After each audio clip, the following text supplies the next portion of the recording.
आदर करते हैं भगवान ब्रह्मबल का। परीक्षा के लिए गए हुए ब्रह्मर्षि भृगु जी ने भगवान नारायण के वक्षस्थल में चरण प्रहार किया, पाद प्रहार किया, और भगवान शेष पर्यंक से उठ के बैठ गए। भगवान ने महर्षि का चरण अपनी गोद में रखा और अपने सुकोमल कर कमल से दबाते हुए सजल नेत्रों से बोले, हे महर्षि, आप कितने करुणामय, मेरे जैसे आलस में पड़े हुए प्रमादी को आपने अपनी चरण धूल इतनी सहजता से प्रदान कर दी। मैं कभी कभी सोचता था ये लक्ष्मी जी स्वभाव से बड़ी चंचला है, कभी कहीं तमाम लोगों पर कृपा करती है लक्ष्मी जी, फिर बहुत दिन नहीं ठहरती, फिर चली जाती है। दरिद्र को, कंगाल को चक्रवर्ती राजा बनाना और चक्रवर्ती राजा को भिखारी बनाना, ये लक्ष्मी जी का खेल है। एक जगह ठहरती नहीं, ये प्रकृति से चंचला है। कहीं ऐसा ना हो कि हमें छोड़ के चली जाएं,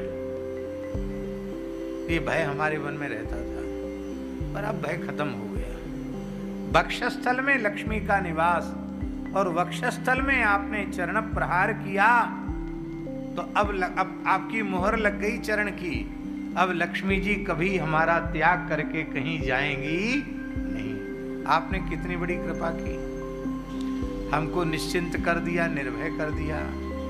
पर भगवान, मैं क्षमा इसलिए मांग रहा हूं कि वैकुंठ के द्वार पर खड़े होकर मुझे आपकी अगवानी करनी चाहिए थी, पर मुझसे प्रमाद हो गया, आपको यहां तक कष्ट करना पड़ा।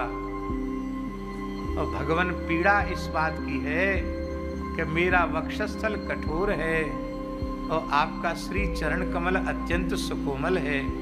आपके कोमल चरण में चोट लग गई होगी, आप क्षमा करें। चरण दबा रहे हैं। भृगु जी बोले, भाई, उपासना के योग्य तो यही है, क्योंकि जीव की प्रकृति पद पद पर अपराध करने की है, और इतनी अद्भुत क्षमा जिसमें हो, जो क्षमा गुण का समुद्र हो, वही जीव को अपनी शरण में लेकर कृपा कर सकता है। इसलिए भजवे को दोई सुघर, कह हरि दास, सब संतन निर्णय कियो, मथि श्रुति पुराण इतिहास। दो ही भजन के योग्य, श्री हरि और श्री हरि के दास। उन्हीं भृगु जी का एक चरित्र है, बहुत ध्यान से सुने, ये सब कथाएं जल्दी सुनने को आपको नहीं मिलेंगी। एक बार भृगु जी तपस्या कर रहे थे और भृगु जी के पुत्र शुक्राचार्य भी मृत संजीवनी विद्या की प्राप्ति के लिए कठोर तप कर रहे थे। और अवसर देख करके विजयी देवताओं ने मन में विचार किया कि इस समय गुरु जी तो तपस्या में लगे हैं, दैत्यों के गुरु शुक्राचार्य जी, और गुरु जी के पिताजी भी तपस्या में लगे हैं, तो क्यों ना इस अनुकूल अवसर को देखकर अपने शत्रु राक्षसों को समूल नष्ट कर दिया जाए। और वे राक्षसों को मारने के लिए, आक्रमण करने के लिए दौड़े।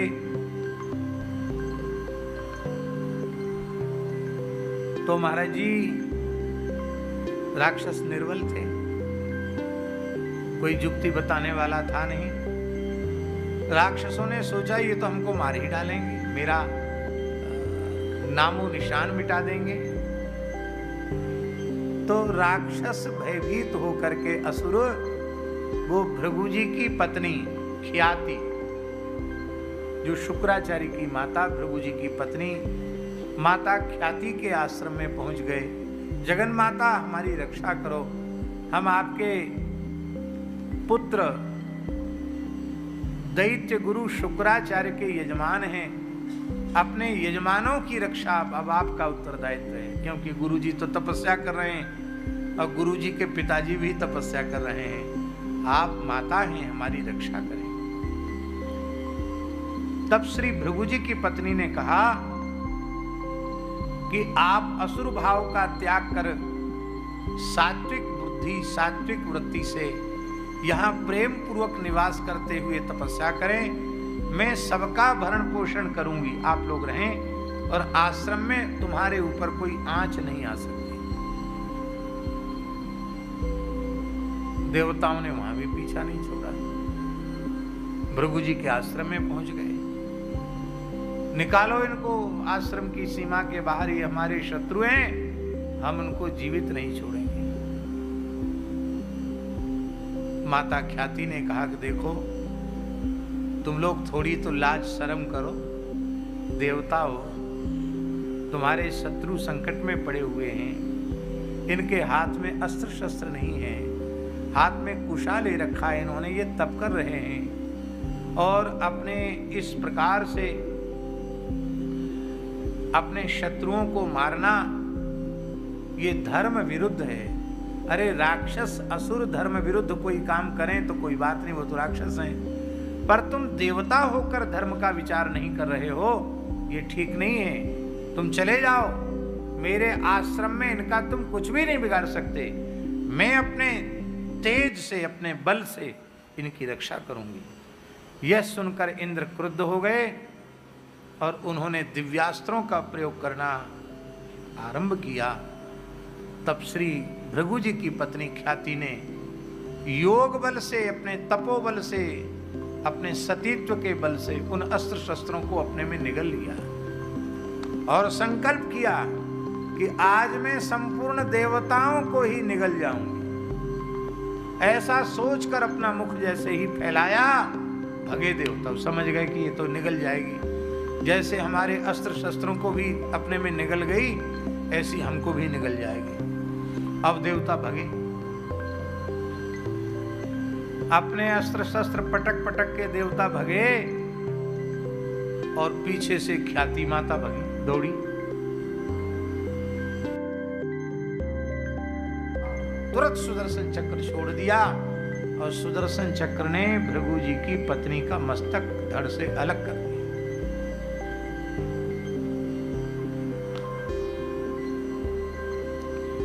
लिखा है महाभारत में, वाल्मीकि में, काव्य माता निषूदिता। पुराण में लिखा क्या? काव्य माता माने शुक्राचार्य की माता, निषूदिता माने मार दी।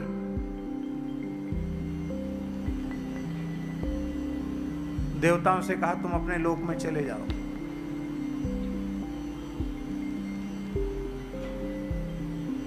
दैत्य तो बच गए, देवता भी भगवान ने बचा ली, नहीं तो खा जाती है ख्याति, अपने पेट में योग बल से स्थित कर लेती। भृगु जी अपनी तपस्या से उठे, उनको खबर पड़ी और उन्होंने अपनी पत्नी के धड़ से अलग कटे हुए मस्तक को देखा तो वे विलाप करने लगे और उन्होंने कहा, मेरी परम पतिव्रता सती साध्वी पत्नी को, ब्राह्मणी को तुमने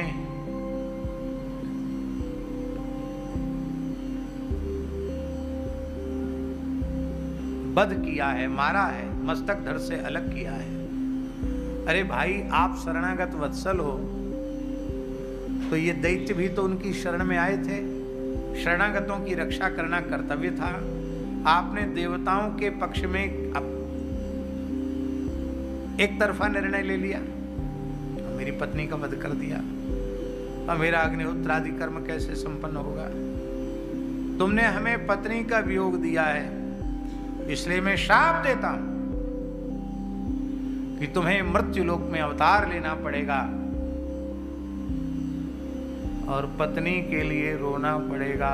राक्षस तुम्हारी पत्नी का हरण कर ले जाएंगे। हे खग मृग, हे मधुकर श्रेणी, तुम देखी सीता मृग नैनी। सीते सीते कहकर तुम्हें विलाप करना पड़ेगा।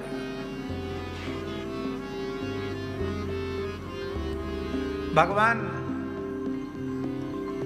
श्री मनमोहन शरण जी आगे आ जाएं, यहाँ आगे जगह है, तुम देखी सीता मृग नैनी,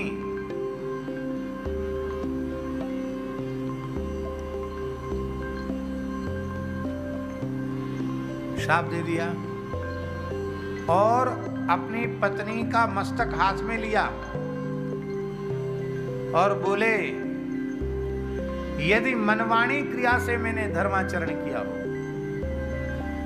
अब तक कभी झूठ न बोला हो, स्वप्न में भी अधर्म का आचरण न किया हो, तो मेरे तपोबल से मेरी पत्नी जीवित हो जाए। और जैसे ही मस्तक को धड़ के ऊपर रखा, पत्नी जीवित, पत्नी को जीवित कर लिया भृगु जी ने। और भगवान नारायण ने लीला की। महाराज जी, बाबा ठाकुर जी बोले कि आपने हमको शाप दिया है, हम परमात्मा हैं, हम किसी के अधीन नहीं हैं, हम सर्वतंत्र स्वतंत्र हैं, हम तुम्हारे शाप को अस्वीकार करते हैं, हमें स्वीकार नहीं है आपका शाप।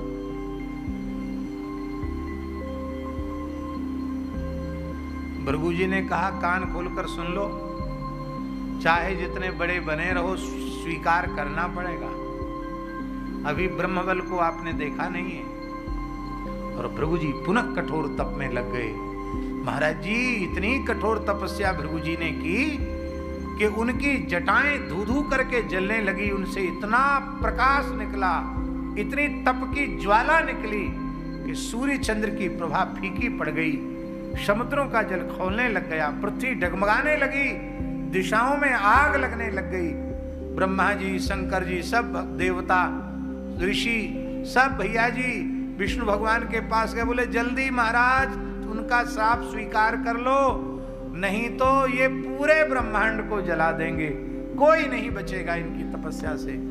भगवान नारायण तत्काल प्रकट हुए, बोले आप जीते और हम हारे। बोलो भक्तवत्सल भगवान की जय। आप चिंता न करें, आपका ही वचन सत्य होगा, शाप सत्य होगा, और मैं आपके शाप को अंगीकार करता हूं, मैं अवतार लूंगा। अब यहां प्रश्न है महाराज जी कि ठाकुर जी तो सर्वज्ञ हैं, वो जानते हैं कि आखिर तो हमको माननी ही पड़ेगी, तो इतनी किरकिरी करा के क्यों मानी? पहले ही मान लेते, जब माननी ही थी तो पहले ही मान लेते। श्री ठाकुर जी यह पूरे जगत को बोध कराना चाहते थे कि ब्राह्मण में कितना बल है, देख लो संसार के लोगों, मैं परब्रह्म परमात्मा भी ब्रह्म बल के आगे नतमस्तक होता हूं, ये ब्राह्मणों का बल है। अद्भुत बल है